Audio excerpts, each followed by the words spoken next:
안녕하세요. 제 사연을 들어주시려고 찾아와 주신 여러분께 활기찬 마음으로 인사부터 드리도록 하겠습니다.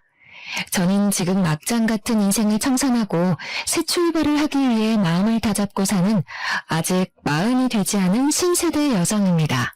제가 제 입으로 저를 소개하려고 하니까 어떤 수식어를 붙여야 하지만 제 성격에 대한 이해가 빠르게 이루어질지 고민이 많았는데 결국은 진부한 말로 시작하게 되네요.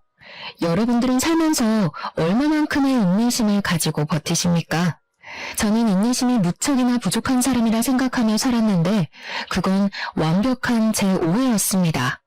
이런 일을 셀 수 없이 겪어놓고도 사람을 고쳤을 수 있다고 생각하며 제 스스로 마음의 병을 키우며 살았던 과거를 생각하면 저는 인내심이 대단한 사람이었습니다. 하지만 인내심이 아무리 많은 사람이라도 몇 번의 고생을 하다 보면 결국에는 바닥을 드러내지 않겠습니까? 저는 결국 끝판왕까지 겪게 되었습니다. 사람이 한 번 호구로 보이면 밑도 끝도 없이 남들에게 우습게 보인다는 말이 어떤 뜻인지 절절하게 겪고 나서야 그 말이 이 말이구나 하게 되었습니다. 저는 이제 새로운 삶을 찾아가기 위한 발디딤을 했습니다. 그래서 지난 과거를 털어버리고자 이곳을 찾아와서 글솜씨도 부족한데 글자를 적어내려가고 있네요. 이쯤 되면 얼마나 기가 막힌 이야기들이 펼쳐질지 궁금하실 텐데요. 지체 없이 바로 이야기를 시작해보도록 하겠습니다. 이야기를 들으면서 모질이 같은 우리 남편 욕 실컷 해주시고 여러분들의 가슴 속에 있는 응어리도 한번 풀어보셨으면 좋겠습니다. 저희 남편은 수식어가 많이 필요하지 않은 단조로운 사람에 가깝습니다.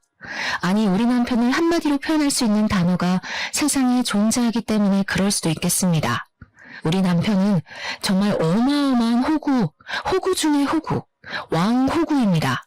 솔직히 연애를 하던 시절에도 우리 남편은 호구였습니다만 저는 그 허물을 장점으로 생각했습니다.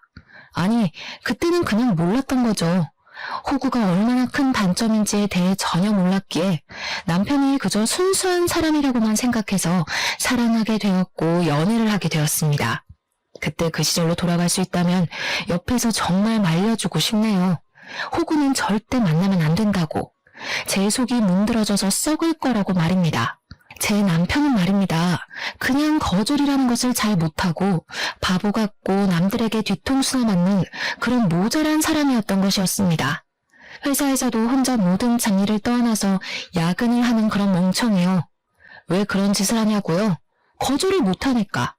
남들이 부탁하면 예 알겠습니다 해서 그런 거예요. 저는 그런 남편에게 몇 번이나 거절을 하는 법을 알아야 한다고, 남들이 부탁하는 걸 단호하게 쳐낼 줄 알아야 한다고 말을 수도 없이 했지만 고쳐지지가 않았습니다. 보통은 이러면 도망을 가거나 이별을 고할지 모르겠지만 저는 제 자신을 너무나도 자만하고 말았습니다. 제가 이 남자를 변화시킬 수 있을 거라는 그런 생각을 하게 된 거죠. 솔직히 저는 제가 남편을 고칠 수 있을 거라고 생각했습니다. 우리 남편에게 가장 답이 없는 부분은 바로 고등학교 친구들이라는 세 놈, 철수, 민수, 동수라는 수 3형제인데 진짜 쓰레기 중에 쓰레기인 놈들이었습니다. 우리 남편은 친구라고 부르는 사람들이지만 제 생각에 그들은 남편을 친구라고 생각하지 않는 것 같았습니다. 결혼식 전에는 전혀 느끼지 못하고 있었는데 결혼식 이후에 완전히 제 생각을 바꿔놓은 놈들이 바로 그 쓰레기 수 3형제였습니다. 결혼식 당일에 축의금을 셋이서 각각도 아니고 합쳐서 10만 원을 내고서는 자기들 여자친구까지 알뜰하게 불러서 뷔페를 박살내고 간 걸 시작으로 말입니다. 결혼 이후에 저희 신혼집을 매일같이 찾아와서 술을 달라고 하질 않나, 밥을 달라고 하질 않나, 근처에 볼 일이 있는데 시간이 남는다고 집에 와서 낮잠을 자질 않나. 정말 제가 이 사람들은 뭐지? 소리가 절로 나올 정도로 저희 집에 찾아와서 민폐란 민폐는 전부 다 끼치고 가는 놈들이었습니다. 시간과 장소를 가리지 않고 대문을 두들겨 대는데 자다가도 벌떡 일어났던 적이 한두 번이 아니었습니다. 한 번은 저희 남편이 야밤에 나간다고 하길래 어디를 가는 거냐고 물어보니까 술 3형제 중에 민수라는 놈이 술을 마셨는데 술값이 없다면서 남편을 불렀다는 겁니다. 옷을 갈아입으면서 민수가 기다리겠다고 빨리 다녀온다는 답답한 남편 남편 놈의 멱살을 그날 처음으로 잡아보았습니다. 당신이 무슨 억만장자야? 갑부야? 무슨 돈을 그렇게 맨날 내주겠다고 난리를 쳐. 그것도 이 밤에 자다 말고 술값을 내주러 간다고. 오죽 부를 사람이 없었으면 나한테 연락을 했겠어. 민수가 원래 그런 애가 아니잖아. 아니긴 뭐가 아냐. 허구한 날 찾아와서 민폐만 부리고 가는데 그것도 친구라고 부르고 싶어? 나가기만 해봐. 아주 아작을 낼 줄 알아? 그날 결국 남편은 술값을 결제해주러 가지 않았지만 이후에 민수가 집으로 찾아와서 술값을 계산해주지 않은 것에 대한 불만을 토로하며 남편에게 눈치를 주더라고요. 저는 너무 기가 막히고 어이가 없었습니다. 우리 남편한테 돈을 맡겨놓은 것도 아니면서 제가 뭔데 내 남편에게 눈치를 주는지. 뿐만 아니라 집에 손님이 찾아왔는데 술상도 하나 내오지 않는 거냐면서 저를 마치 중학에 중후를 부리듯이 술상 가져오라고 눈치를 주는데 와 진짜 술병으로 머리 한 대 찍고 싶다는 생각이 절로 들더라고요. 저한테 술상으로 맛있는 안주 없냐면서 고기나 닭볶음탕 같은 거를 만들어 오라고 하더라고요. 웬만해서는 참아주려고 했지만 저에게 과한 것을 요구하는 그 인간에게 제가 뭐 예쁘다고 술상까지 내오겠습니까? 철수라는 놈은 만나기만 하면 자기한테 좋은 물건이 들어왔다면서 하나 장만하라고 남편을 꼬시는 다단계의 영업사원이었습니다. 동수는 말하기도 싫은 완전 생 양아치 중의 양아치였고요. 오갈 곳이 없다면서 갑자기 우리 집에 찾아와서는 하루만 자고 가겠다는데 남편은 이부자리 펴주더라고요. 오죽하면 그 셋이 전부 저희 집에 모여서 미친 듯이 술을 먹고 고성방가를 지를 때 제가 분위기를 싹 깨트리며 말까지 했습니다. 도대체 학창시절에 뭘 배우셨길래 이 시간까지 남의 집에서 이런 추태를 부리는지 모르겠네요. 동네에서 신고하겠어요, 시끄럽다고. 미안하지만 오늘은 다들 돌아가시고 다음부터 저희 집에서 이렇게 다짜고짜 모이는 일은 없었으면 좋겠습니다. 남편을 째려보면서 이야기를 하니까 남편이 머쓱하게 웃으면서 저를 말리는 게 아니겠습니까? 어쩌다가 학창시절 이야기도 하고 분위기도 좋으니 조금만 봐달래요 글쎄. 지 마누라 분위기 안 좋은 건 눈치도 못 채는 주제에 어찌나 말이 많은지. 남편이 친구들의 편을 들자 술 삼형제가 기고만장해져가지고 저한테 한 소리 하더라고요. 죄수씨 정색하니까 정말 무서워. 쫄았네 나. 우리 적당히 놀다가 다 치우고 갈게요. 치우기는 개뿔. 처음에는 남편 생각해서 제가 조금만 불편함을 감수하면 되겠지 하고 생각했는데 이건 뭐 감수할 정도가 아니었습니다. 남편의 호구 같은 모습을 고치는 것은 둘째치고 수삼형제가 더 이상 우리 집에 찾아오는 일이 없었으면 좋겠다는 생각만 굴뚝 같았습니다. 이 모든 걸 다 당하면서 참고 사는 인간은 당신밖에 없을 거야. 그 인간들을 정리하든 아니면 이참에 나를 정리하든 둘 중에 하나만 선택해. 그래도 친구들인데 어떻게 오지 말라고 그래. 그냥 우리가 조금 불편한 걸 감수해내면 정신 나갔어? 그럼 그냥 나랑 끝을 내던가 아니면 저 인간들을 내 눈앞에서 사라지게 하던가. 우리 결혼한 지도 얼마 되지도 않았으니까 지금 끝내는 건 아무 문제도 없을 거야. 딱 정해. 어떻게 할래?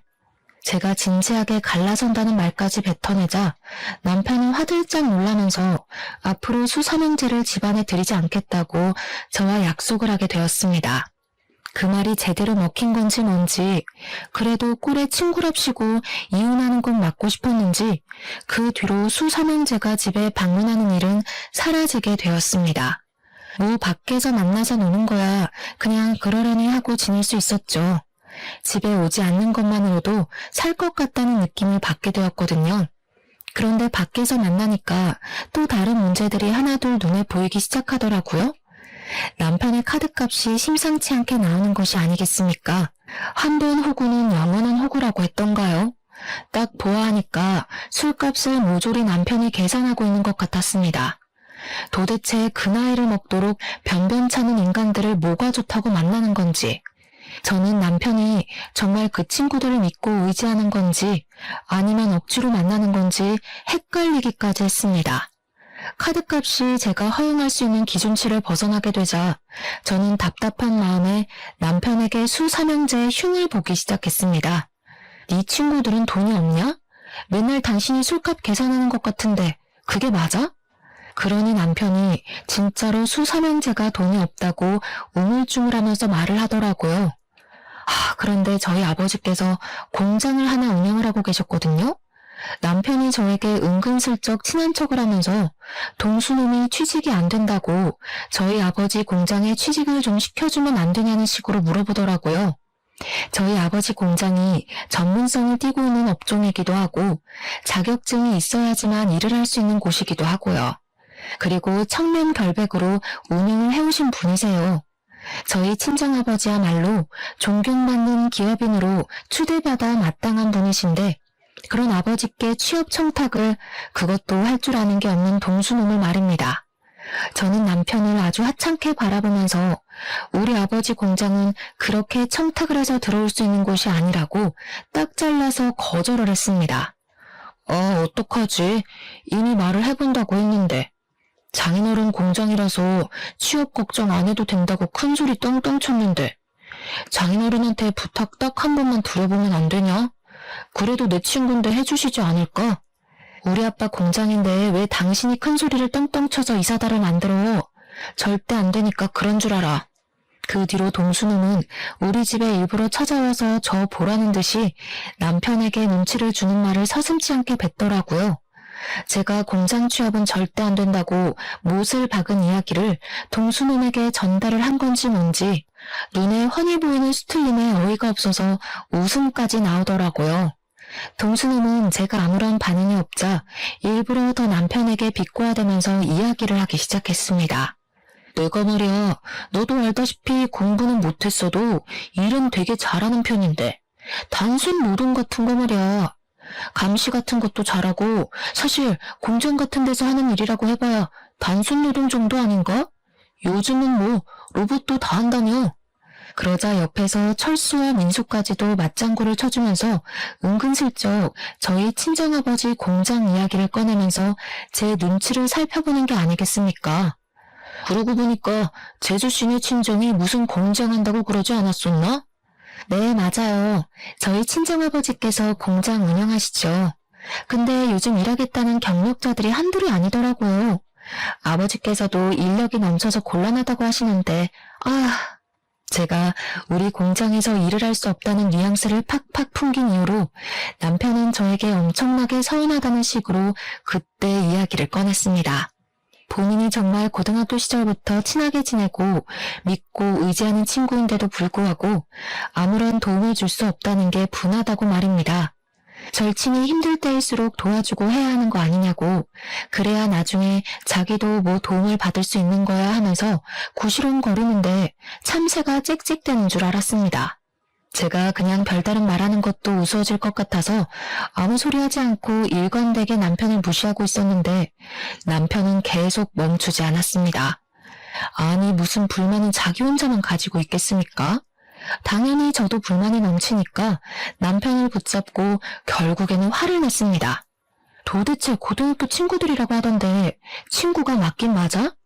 맨날 당신이 술값 내고 도와주고 하는 걸 보면 괴롭힘을 당하는 것처럼 보이지 친구 같아 보이지 않아.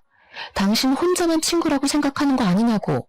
그랬더니 콧김을 뿜어대면서 지금 자기와 친구들을 무시한 거라면서 저에게 본인은 작은 방에서 자겠다고 안방에서 같이 자는 걸 거부하기 시작했습니다.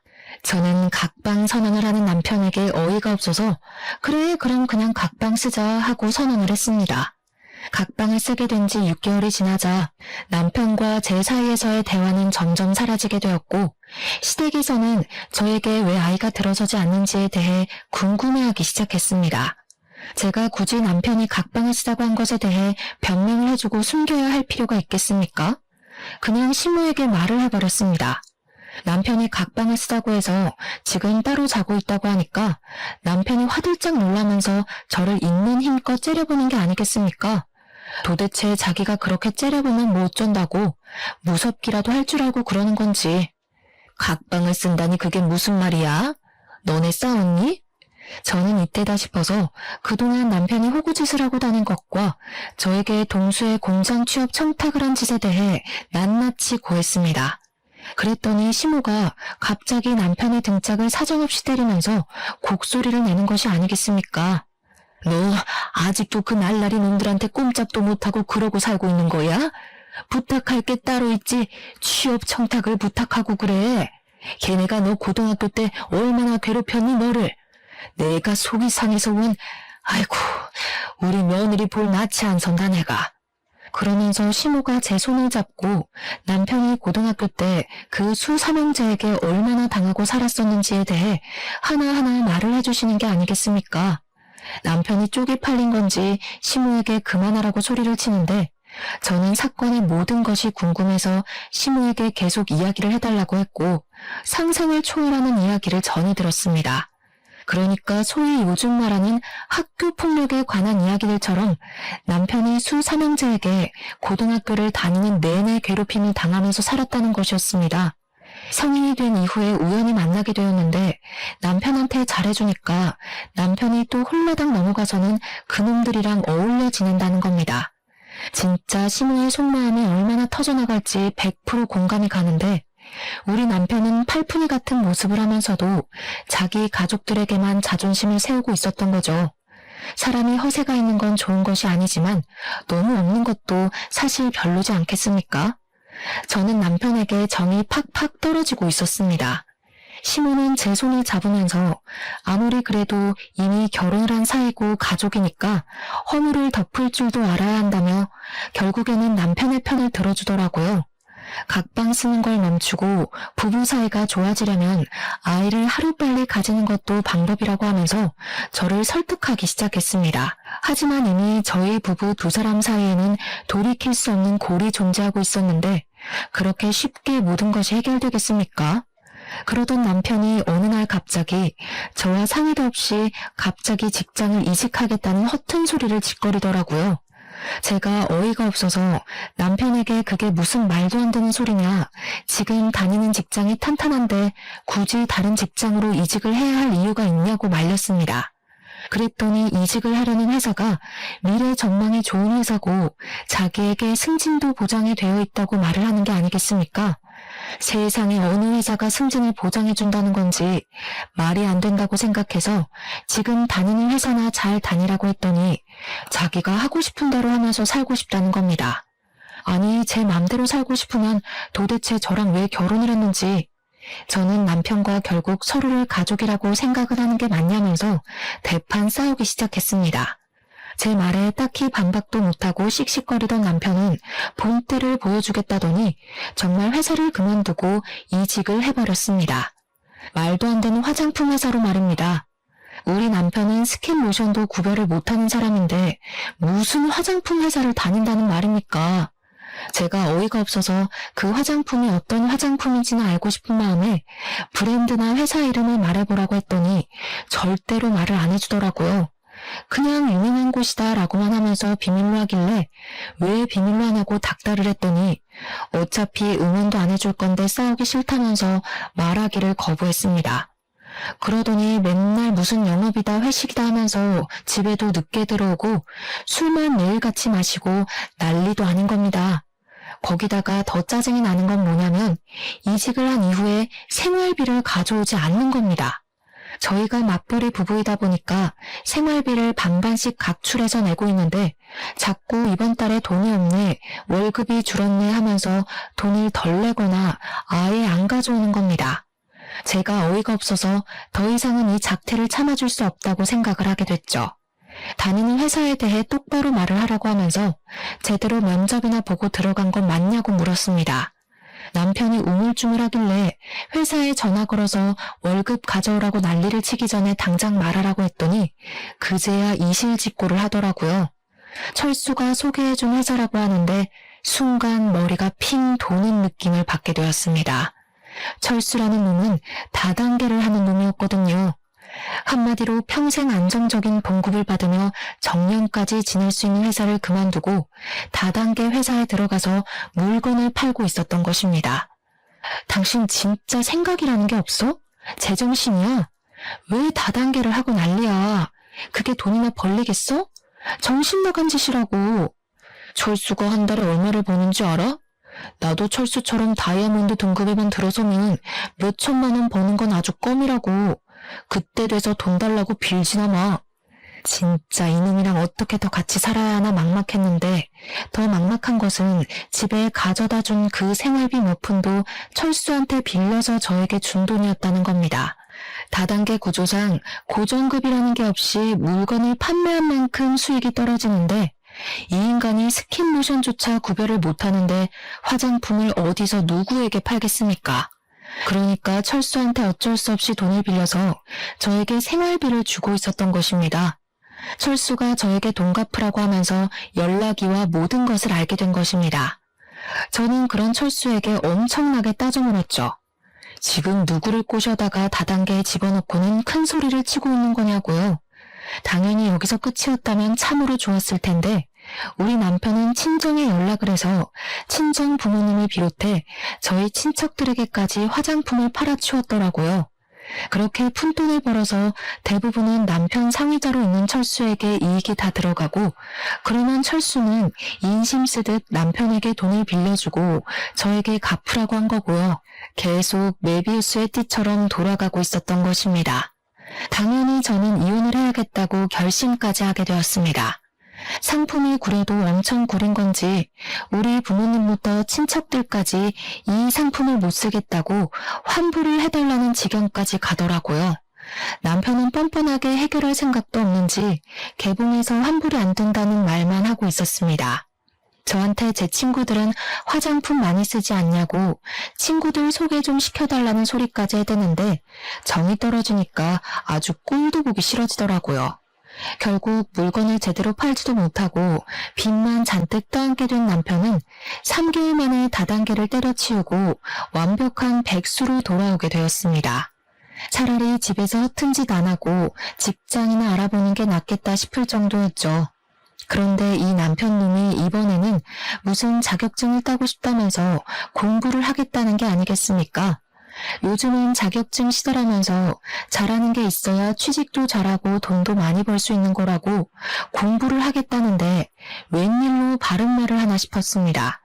그래서 공부 한번 해봐라 했더니 남편이 스터디 그룹을 알아봤다며 거기에서 같이 공부를 하면서 정보도 얻고 취업까지 해보겠다고 다짐을 했습니다. 최근 수개월 동안 마음에 안 드는지 투성이었는데 오래간만에 정신을 차린 것 같아서 저는 남편을 응원해주기로 했습니다. 그때까지만 해도 저는 남편에 대해 아주 티끌만큼의 믿음은 가지고 있었거든요. 남편이 공부도 열심히 하고 스터디 활동도 꾸준히 하는 걸 보면서 저는 드디어 정신을 차렸구나, 이제 우리 남편이 강해졌구나 하는 생각이 들어 뿌듯했습니다. 그런데 제 믿음이 깊어지면 깊어질수록 이상하게 수상한 일들이 하나둘 생기기 시작하는 게 아니겠습니까? 분명 주말에만 공부를 하는 스터디 모임이라고 들었었는데 평일, 주말, 휴일 할 것 없이 스터디 모임을 나가는 게 아니겠습니까? 거기다가 더 수상했던 것은 야밤에 통화를 한다고 밖으로 나가지를 않나 휴대폰에 생전 걸어두지 않던 비밀번호까지 걸어두었더라고요. 저는 남편의 수상쩍은 행동에 요즘 무슨 짓을 하고 다니는 거냐고 물어보았는데 자기가 하면 뭘 하겠냐고 발뺌을 하더라고요. 그냥 스터디를 하는 사람들이 나이가 조금 어린 친구들도 있고 해서 자기한테 고민 상담을 많이 한다고 하더라고요. 제가 순순히 남편의 그 말을 믿어줄 리가 있겠습니까? 우리 남편이 정말 거짓말을 더럽게 못하는 사람이거든요. 그러니까 남들의 부탁도 거절을 잘 못하는 거고요. 남편이 거짓말을 할 때마다 입이 마르는지 혀를 내밀어 침을 발라대는데 스터디 이야기만 나오면 시선을 어디다 둬야 하는지도 모르고 입술에 침을 계속 바르더라고요. 딱 봐도 거짓말을 치는구나, 나에게 숨기는 게 있는구나 하는 마음이 들었는데 제가 그 부분을 파내지 않으면 안 되지 않겠습니까? 저는 남편이 자는 사이에 휴대폰 지문인식을 통해서 휴대폰 잠금 화면을 푸는 데 성공을 했고 열어서는 안 되는 판도라의 상자를 열어버렸습니다. 정말 그 밤에 소리를 지를 수도 없고 분노에 부들부들 떨면서 남편의 모든 메신저를 확인하고 저는 정말 경악에 휩싸이게 되었습니다. 휴대폰에 잠금을 해놓을 수밖에 없었던 이유가 있더군요. 바로 남편이 저 몰래 바람을 피우고 있었던 것이었습니다.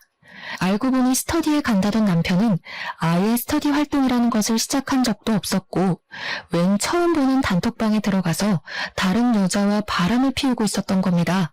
그 단톡방이 말입니다. 스터디를 가장한 유부 남녀들의 은밀한 모임이었던 것이었습니다. 한마디로 남편의 상간녀 또한 유부녀라는 소리였습니다. 심지어 그 여자와 함께 나눈 대화 내용에는 제 욕이 정말 입에 담기 힘들 정도로 어마어마하게 담겨 있었습니다. 우리 남편이 평소에 저를 이렇게 생각하는 것도 충격적이고 불륜녀에게 환심을 사고 싶어서 저를 팔아치운 것을 알게 되니 기분이 나락으로 가더라고요. 집에는 바가지를 박박 긁어대는 여편네가 있어서 살기 힘들다. 여편네 친정 또한 기가 세서 내가 놀리고 산다면서 제 욕에 우리 부모님 욕까지 들어있는데 글쎄 저희 아버지 욕은 정말 너무 심해서 참아주기가 힘들 정도였습니다. 저희 아버지가 운영하시는 공장이 거품이 가득 끼어있다부터 시작해서 친인척들은 다 뒤로 해먹고 있을 거다. 장인어른도 깨끗한 사람은 아니다 하면서요. 한평생 뒷돈 한 번 받지 않고 청렴결백하게 공장을 운영하신 우리 아버지를 모욕하는 말을 보았을 때 저는 정말 눈꺼풀이 파르르 떨렸습니다. 너무 화가 나서 눈물이 나올 것 같은 기분이 뭔지 아십니까? 남편이 뒤척거림도 없이 씩씩거리면서 자고 있는데 정말 휴대폰으로 머리를 찍어버리고 싶었습니다. 남편이 평소에 저와 저희 친정에 대해 이렇게 생각하고 있었다는 걸 알게 되자 피가 차갑게 식었습니다. 더 웃긴 게 상간녀에게는 돈 많은 척 연기를 하고 있었더라고요. 집에 생활비 한 푼 가져오지 못하는 백수 주제에 말입니다. 심지어 상간녀한테는 자기가 한 달에 1,000만 원씩 저에게 생활비를 주고 있는데도 제가 돈 더 가져오라고 바가지를 긁는다면서 허세 가득한 문자를 보냈더군요. 한 달에 1,000만 원씩 가져다 주기만 하면 바가지는 무슨 바람을 피워도 그냥 모른 척 지냈을 텐데 백수 주제에 이게 무슨 개소린지. 상간녀도 그 실제 하지도 않는 돈이 필요한 건지 그런 와이프가 있으면 얼마나 스트레스를 받겠냐면서 위로해주는 척 사장 한번 꼬셔서 인생 펴보라는 여우년이었습니다. 정말 그 상간녀도 끼리끼리라는 게 드러나는 부분이지 않겠습니까? 남편이 무슨 사장은커녕 아무것도 아닌 놈인데 그런 줄 믿고만 있다는 게 말입니다. 상간녀의 머리도 대단한 멍청이라는 게 증명되는 부분이었습니다. 저는 갱생이 불가능한 남편을 버리기로 결심했고 그날 남편의 휴대폰에서 보았던 모든 내용을 증거로 수집하기 시작했습니다. 휴대폰을 보다가 알게 된 사실이 하나 있었는데 그 유부 남녀의 모임에 남편을 초대한 사람이 다름 아닌 바로 동수였다는 것을 말입니다. 제 남편이 하다하다 친구의 추천으로 불륜까지 저지를 거라고는 상상도 못했는데 제대로 제가 뒤통수 맞은 거죠. 저는 이놈을 더 이상 봐주지 않고 제대로 참교육을 하기로 결심을 했습니다. 저는 다음날 스터디에 간다고 저의 눈을 바라보지도 않은 채 신이 나서 나가는 남편에게 쪽을 주겠다는 결심을 하고 계획대로 실행에 옮겼습니다. 저희 동네에 꽤 유명한 수제 케이크 집이 있었는데 거기서 미리 준비해서 맞춘 불륜 축하 메시지를 적은 케이크를 받아왔습니다. 솜씨가 좋아서 유명한 가게였는데 인기가 많을만 하더라고요. 제가 남편과 상간녀의 사진을 주고 얼굴을 케이크에 박아달라고 부탁을 드렸거든요. 정말 무슨 프린트를 해놓은 것처럼 남편과 상간녀의 얼굴이 케이크 전면에 붙어있는데 케이크 사장님께서 저에게 혹시 복수에 성공하면 이 케이크를 SNS에 올려도 되냐고 물어보셨습니다. 수제 케이크집 사장님 SNS 친구가 10,000명이 넘는다고 하길래 저는 냉큼 좋다고 말씀을 드렸죠. 이런 주문은 처음이긴 하지만 제 복수를 응원한다고 말해주시는 사장님 덕분에 기분 좋게 남편에게 어디냐고 연락을 보냈습니다. 남편은 당당하게 지금 스터디를 하고 있는 중이라면서 저에게 사진을 한 장 전송해 주더라고요. 한 10명 정도 되는 남녀들이 단체로 수업을 받고 있는 사진이었는데 저는 이미 이 모임이 어떤 모임인지 진실을 알고 있는 사람이 아니겠습니까? 이 더러운 남녀들이 전부 불륜관계에 있는 사람들이라고 생각하니 헛구역질이 나올 것만 같았지만 저는 태연하게 공부 열심히 하라고 답장을 보냈습니다. 스터디를 가장한 불륜 모임이라 스터디하는 척 연기를 하는 사진임이 틀림없었지만 저는 기꺼이 속아주기로 결심을 했죠. 남편이 안심을 하고 있을 때 제대로 뒤통수를 쳐야 저도 확실한 복수가 되지 않겠습니까? 어차피 저는 전날 이미 남편의 휴대폰을 뒤져서 남편이 어디에서 저 모임을 하고 있는지 장소와 시간까지 전부 알아두었기에 거침없이 남편을 찾으러 갔습니다. 솔직히 저도 심장이 두근두근하긴 했지만 이게 두려움에서 나오는 심장박동인지 아니면 복수를 하기 전 흥분해서 두근거리는 건지 알 수가 없었습니다. 정확한 것은 저의 목표는 오로지 남편에게 쪽을 주고 완벽하게 갈라서는 것. 그것 말고는 아무것도 눈에 보이지 않았습니다. 저는 소중하게 케이크를 들고 남편이 공부를 하고 있다고 위장한 그 스터디 장소로 찾아갔습니다. 구석진 자리에 불륜 남녀들이 한데 모여 하하호호 하면서 떠들고 있는데 얼굴이 경직된 상태로 성큼성큼 다가가니 남편이 저를 보고 동공지진이 일어나더라고요. 일어나지도 못하고 앉아있지도 못한 상태로 저를 보면서 어쩔 줄 모르는 모습을 보는데 와, 이것마저도 이렇게 정떨어지게 찌질할 수 있나 싶었습니다. 제가 여기까지 찾아온 게 어찌된 영문인지도 모르는 남편이 엄청 당황해하는데 저는 그 불린 모임 사람들에게 태연하게 인사를 하고선 말했습니다. 제가 저기 앉아있는 저 새끼 와이프예요. 아, 그쪽이 제 남편 상간녀죠? 저는 남편 옆에 찰싹 붙어서 저를 썩은 동태 눈깔로 바라보고 있는 그 여자를 향해서 케이크를 꺼내어 보여주었습니다. 당당하게 축 불륜 모임이라고 글자까지 적혀있고 본인들의 얼굴이 박혀있는 케이크를 보더니 남편도 상간녀도 엄청나게 당황해하는 게 아니겠습니까? 저는 이렇게 쫄려할 거면서 왜 불륜을 저지르고 다니는 건지 이해가 가질 않았지만 오히려 상대방이 반응을 해주니까 저는 차분해지더라고요. 거기 모여있는 사람들이 아무 소리도 하지 못하고 저만 바라보고 있길래 일부러 여유 있는 척 웃으면서 케이크를 한 조각씩 드시라고 했습니다. 일부러 제가 커팅을 하는데 불륜 남녀의 영원한 사랑을 기원한다는 글자와 남편과 상간녀의 얼굴을 칼로 조각조각 내서 주었습니다. 아마 자기 얼굴이 난도질 당하는 걸 눈앞에서 목격했으니 기분이 꽤 나빴을 거라고 생각합니다. 그러자 불륜녀가 난도질이 된 자신의 얼굴과 케이크를 보면서 저에게 소리를 치더라고요. 야! 이게 무슨 짓이야? 당신이 여길 어떻게 알고 나타나서 일단 집에 가자. 집에 가서 이야기하자 우리. 다 오해야. 내가 설명할게. 오해? 와, 바람 피우는 상간녀 속상하게 너희들 사이가 오해라고 말을 하는 거야? 아니, 그게 아니라 여기서 이게 뭐 하는 짓이야. 뭐 하는 짓? 지금 내가 너한테 묻고 싶은 말이 그거야. 너는 지금 뭐 하는 짓이야? 공부? 자격증? 진짜 까고 있네. 여기서 이 어린 년이랑 바람 피우는 게 너한테는 공부냐? 쪽팔린 줄 알아. 그 나이 처먹고 돈도 없어서 빌빌거리는 주제에 누가 누구랑 불륜을 저지르고 있는 건데?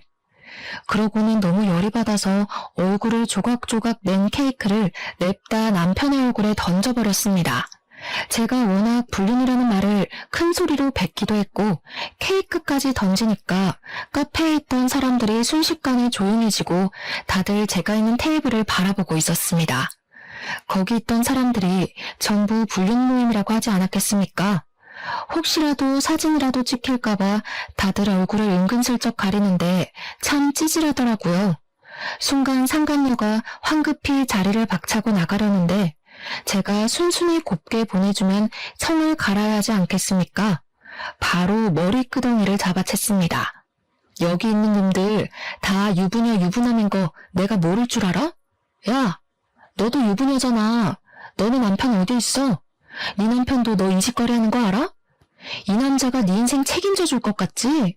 이 사람이 사장인 척 여자 꼬시고 있던데 이 남자 돈 한 푼도 없는 알거지야. 너한테 월 수입도 거짓말한 거라고 이 멍청한 년아. 이 남자가 그렇게 가지고 싶으면 가져. 제발 내 옆에서 데려가 달라고. 무슨 소리예요? 매달 1,000만 원씩 생활비 받고 있다면서. 1,000만 원? 지나가던 개가 없겠다. 화장품 하는 다단계 직원이 뭐가 좋다고 들이대냐? 아, 그리고 너네 남편한테 내가 연락해도 되냐? 둘이 정정당당하게 결혼하면 되잖아. 너무 잘 맞는데. 한 명은 남자 등쳐먹는 성형 중독녀에, 한 명은 화장품 다단계 직원. 둘이 너무 잘 어울린다. 둘이 꼭 결혼까지 했으면 좋겠네. 분에 이기지 못하고 머리끄덩이를 잡고 이리저리 휘두르고 있는데 이게 얼마나 재미난 구경거리겠습니까? 카페에 있던 손님이고 아르바이트생이고 할 거 없이 하나도 휴대폰을 꺼내더라고요. 사람들이 조용히 촬영을 하는 걸 보자마자 차라리 잘 됐다 싶었죠. 저야 초범이니 벌금을 맞아봐야 얼마 안 나올 거고 이 영상은 영원히 인터넷에 박제가 될 테니까요. 머리끄덩이를 잡혀 흔들리는 와중에도 사람들에게 얼굴을 가리면서 영상 찍지 말라고, 사진 찍지 말라고 소리를 치고 있더라고요. 남편도 불륜녀를 감싸느라 사람들에게 사진 찍지 말라고 소리를 치고 있는데 설마 사람들 휴대폰만 카메라겠습니까? 버젓이 CCTV도 존재하고 있는데요. 저는 일부러 더 큰 소리로 구경꾼들에게 소리를 쳤습니다. 여기 앉아있는 모든 사람들이 다 불륜녀 불륜남이에요. 다들 촬영해서 멀리 퍼뜨려주세요. 그 말이 끝나기 무섭게 고개를 숙이고 가만히 앉아있던 사람들이 화들짝 놀라면서 자리를 뜨기 시작했습니다. 다들 머리카락으로 얼굴을 가리고 손으로 얼굴을 가리면서 도망을 치는데 엄청나게 우습더라고요.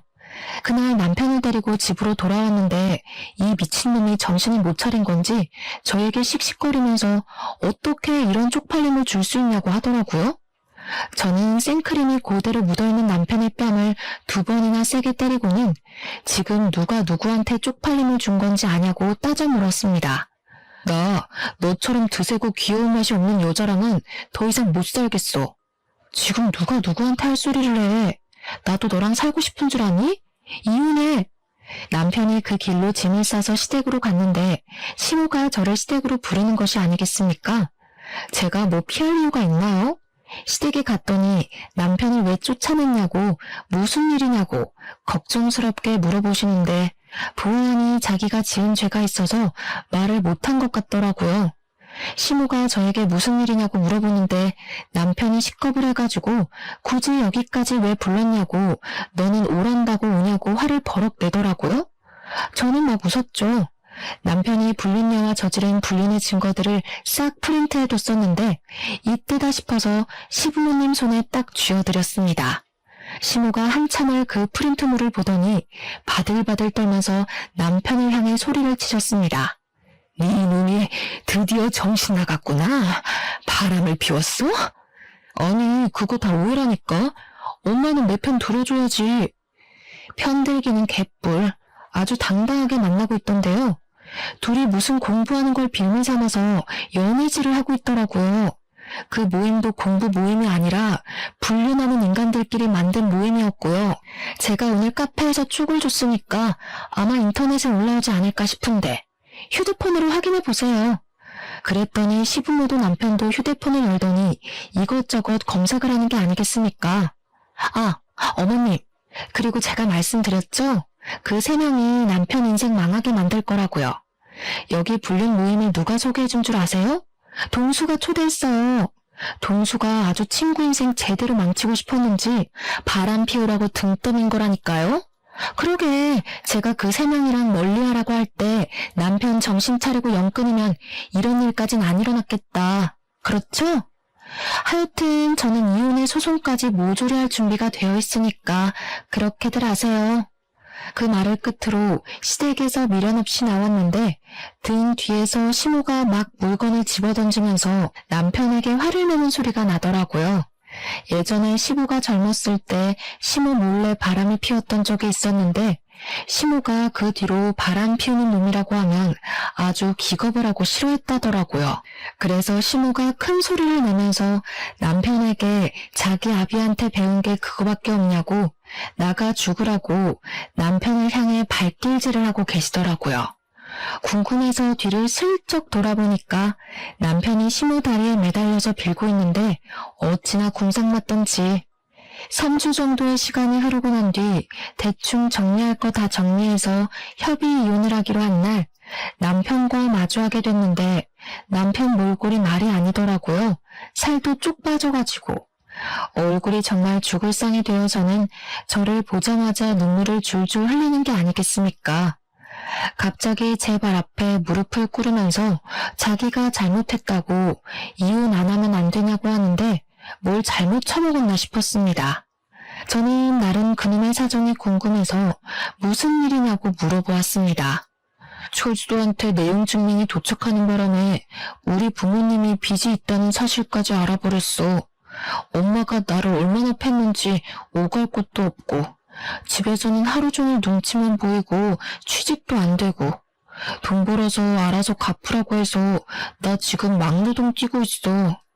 내가 다시 취직해서 안정적으로 돈 벌어올 테니까 한 번만 봐주면 안 될까? 불린 내랑도 다 정리했어. 진짜 한 번만 용서해줘. 내가 두 번 다시는 이런 일로 당신 실망시키지 않을게. 그래, 앞으로 정신 똑바로 차리면서 살았으면 좋겠고, 하지만 이혼은 절대로 못 눌러줘.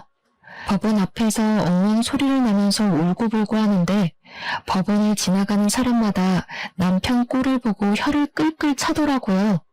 남편이 잘못했나 보네. 그러니까 이혼을 당하지 하며 한 소리씩 하시면서요. 협의 이혼을 하는 그날까지 또 통쾌한 일이 하나 더 있었는데 그날 찍힌 동영상이 동네 맘카페에 싹 풀리면서 남편은 또 한 번 인생의 타격을 받게 되었습니다.